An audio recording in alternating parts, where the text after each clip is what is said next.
Habari, mimi naitwa Benjamin Mbilo. Ni mdau wa maendeleo ya kilimo kwa mkoa wa Iringa. Leo hii nilikuwa nataka nizungumzie juu ya fursa na elimu inayotolewa au inayopatikana katika vyuo vya ufundi stadi vya VETA Tanzania nzima. Vyuo vya VETA vimekuwa vikitoa elimu ya mafunzo kwa vitendo kwa asilimia kubwa sana au 100%. Na elimu hii imekuwa ikileta mabadiliko makubwa, lakini pia imekuwa ikileta matokeo chanya kwa vijana ambao wamekuwa wakisoma fani hizi katika vyuo mbalimbali hapa nchini Tanzania. Fursa ambazo zinapatikana katika fani ambazo zinatolewa na mafunzo ya ufundi stadi VETA ni pamoja na fursa ya kupata ujuzi, fursa ya kuwa na fani yako, lakini pia fursa ya kuajiriwa. Kadhalika mtu anaweza akajiajiri ama akaajiri watu wengine. Lakini pia kutokana na ujuzi kuenea kwa vijana, hii pia inapelekea kupata uhuru wa kifedha kutoka kwa kijana mmoja kwenda kwa kijana mwingine, lakini vile vile kuendelea na kukua kwa teknolojia ya ubunifu kati ya vijana ambao wanasoma katika vyuo hivi vya kati. Lakini pia kujiamini na kujitambua, kwani vyuo hivi vimekuwa vikitoa elimu ambayo imekuwa na faida na matokeo makubwa sana kwenye nchi yetu ya Tanzania. Hivyo basi, ningependa kuwashauri ndugu, jamaa na marafiki waweze kusoma fani hizi za VETA ambazo zinatolewa katika vyuo vyote vya VETA Tanzania nzima. Fani ambazo zinatolewa na vyuo hivi zinatofautiana kutoka mkoa mmoja kwenda mkoa mwingine, japo fani nyingi zinashabihiana. Ukiwa VETA unaweza kujifunza ufundi, unaweza kujifunza ufundi wa magari, unaweza kujifunza ufundi wa umeme wa magari, lakini pia unaweza kujifunza umeme wa majumbani.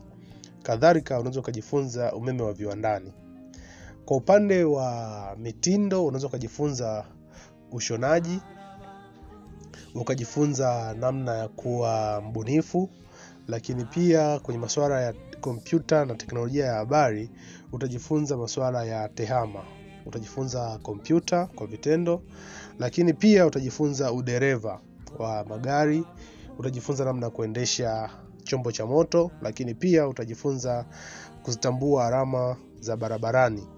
Pia utajifunza namna kukiendesha chombo chako wakati ukiwa barabarani, namna kuendesha chombo chako, kuendesha chombo ambacho kipo nyuma yako na chombo ambacho kipo mbele yako. Mafunzo haya ya VETA yamekuwa yana tija kubwa sana, kwani kwa kipindi kirefu sana serikali imekuwa ikiajiri wataalamu mbalimbali waliopata mafunzo ya VETA, hasa katika sekta ya usafiri na usafirishaji, ambapo imekuwa ikiajiri madereva wengi ambao wamesoma na kubobea kutoka vyuo hivi vya VETA. Lakini pia kuna kozi kama kozi za kilimo, kozi za mifugo na kozi za uvuvi ambazo zimekuwa pia zikitolewa na vyuo vya VETA. Sambamba na hilo, vyuo vya VETA vimekuwa vikitoa kozi za upishi, zimekuwa zikitoa kozi za urembo, pia zimekuwa zikitoa kodi za uhandisi wa majengo. Lakini pia zimekuwa zikitoa wataalamu ambao wanaweza kujenga nyumba, mafundi ujenzi, lakini pia wamekuwa wakiandaa mafundi seremala. Kadhalika wamekuwa wakiandaa mafundi wa kupaua nyumba. Sambamba na hilo, wamekuwa wakiandaa wataalamu ambao wanaweza kutengeneza tiles, lakini pia wamekuwa wakiandaa wataalamu ambao wanatengeneza aluminium.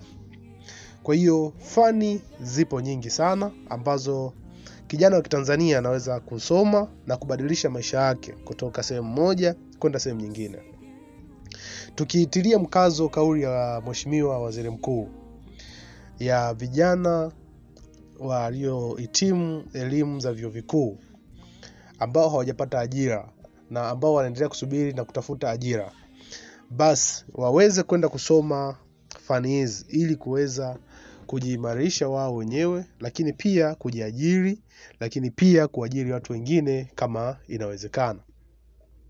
Lakini pia unaweza ukasoma kozi hizi za VETA ukaajiriwa katika sekta tofauti na uliosomea wewe. Lakini baadaye, kwa sababu tayari unakuwa umeshapata ajira, unaweza ukamwambia mwajiri wako kwamba sawa, umeajiriwa kwa fani fulani, lakini wewe kitaaluma pia ni mhitimu au mbobevu wa fani nyingine. So unaweza ukahamishiwa muundo wako wa ajira na ukaajiriwa kwa fani ambayo umesomea hapo awali. Lakini pia unaweza ukaipenda fani hiyo ambayo umeanza nayo na ukaamua kuendelea nayo na ikakupatia fedha nyingi sana.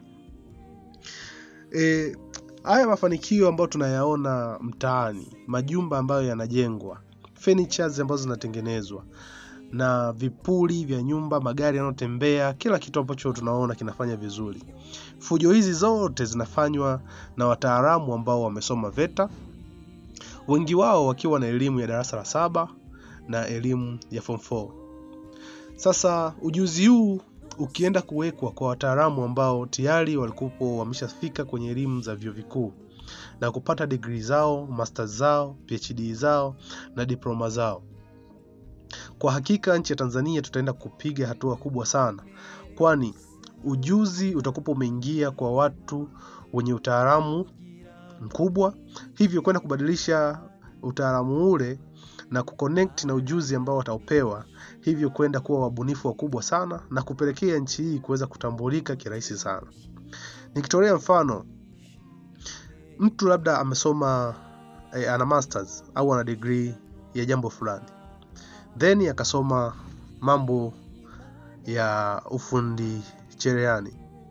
Baadaye akichukua ujuzi wa ufundi cherehani akaconnect na degree yake, anaweza kuja kuwa mbunifu mkubwa sana wa masuala ya mavazi na mitindo mbalimbali.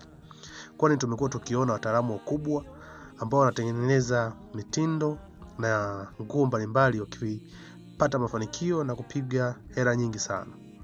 Unaweza kumchukulia mfano wa Sheria Ngoi ambaye ni mbunifu wa mavazi kutoka klabu ya Yanga. Amekuwa akijizolea umaarufu kadri ya siku zinavyozidi kwenda. Ewe kijana wa Kitanzania, usijichukulie poa. Kama umesoma fani ambayo haikuingizii fedha, nenda kasome VETA, fani yoyote ambayo ina uwezo wa kukuingizia fedha na kukupa heshima hapo mtaani. Kisha hayo mambo mengine yatafuata hapo baadaye. Hebu tuandikie kwenye comment hapo chini. Je, wewe una fani gani ambayo umesoma huko chuo kikuu? Na je, inakuingizia fedha ama haikuingizii fedha? Lakini pia ungependa kufanya kazi gani au kusoma kozi gani ukiwa VETA? Nchi nyingi ambazo zimeendelea zimeweza kupiga hatua kubwa kwa kuwatumia wataalamu wake ambao wengi wao wamepata elimu za mafunzo ya ufundi stadi.